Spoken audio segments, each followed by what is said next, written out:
আমরা প্রথম কথা বলবো এবং আজকে বলেছি আংশিক, সেটা হলো এই সচিবালয় স্থাপনের আদেশটি করা হয়েছিল পারস্পরিক ঐকমত্যের ভিত্তিতে, ইংরেজিতে বলে কনসেন্টিং ডিক্রি।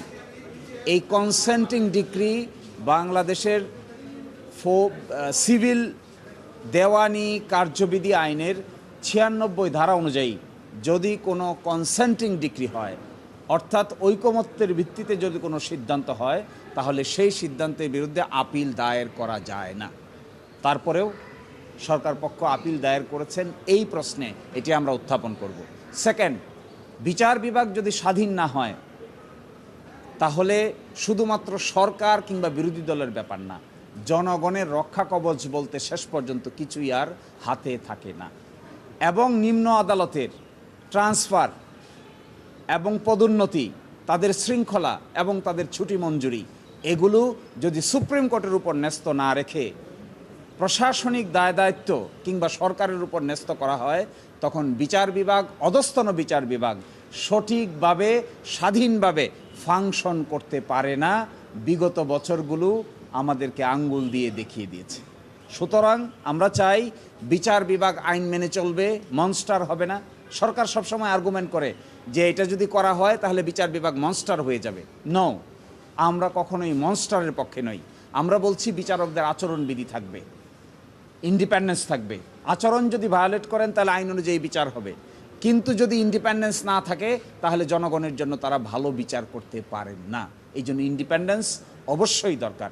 ইন্ডিপেন্ডেন্স 3 ক্যাটাগরির। এক ক্যাটাগরি ইন্ডিপেন্ডেন্স দরকার তাদের অ্যাপয়েন্টমেন্ট এবং তাদের জব সিকিউরিটি। আরেক ক্যাটাগরি ইন্ডিপেন্ডেন্ট দরকার তাদের ফাইন্যান্সিয়াল সিকিউরিটি। আরেক ক্যাটাগরি ইন্ডিপেন্ডেন্ট দরকার তাদের ইনস্টিটিউশনাল সিকিউরিটি। বিচারকদের যদি আপনি ফ্যাসিলিটি না দেন তাহলে তো বিচার কার্য সম্পন্ন করা সম্ভব হবে না।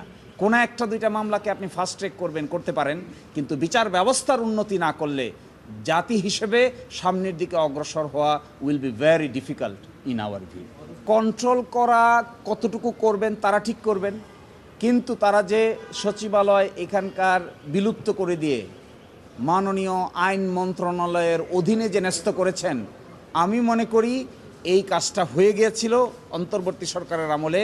হয়ে যাওয়া কাজটাকে আবার আনডান করাটা তাদের উচিত হয় নাই।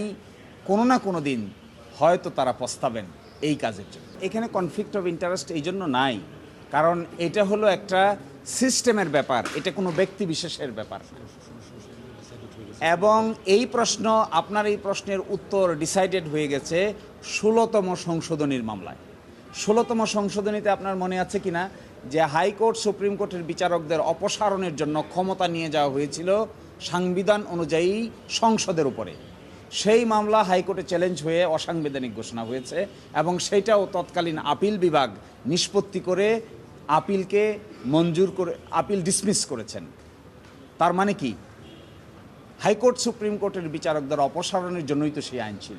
তারপরেও তো হাইকোর্টে বিচার হয়েছে, তারপরেও তো সুপ্রিম কোর্টে বিচার হয়েছে। কারণ কি, এগুলো একটা সিস্টেমের ব্যাপার, এগুলো কোনো ব্যক্তি বিশেষের একক কোনো স্বার্থ সংশ্লিষ্ট ব্যাপার নয়। এই জন্য এটা এখানে কনফ্লিক্ট অফ ইন্টারেস্ট হওয়ার কোনো কারণ নাই।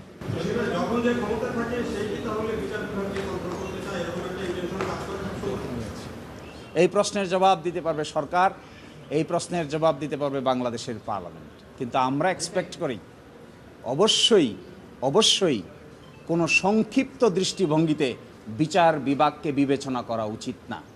যে যখনই সংক্ষিপ্ত দৃষ্টিভঙ্গিতে বিচার বিভাগকে ব্যবহার কিংবা বিচার বিভাগের উপর রিলাই করার চেষ্টা করবেন, সে বা তারাই সময়ের ব্যবধানে অবশ্যই একই ধরনের প্রশ্নের সম্মুখীন হবেন, শুধু সময়ের ব্যাপার।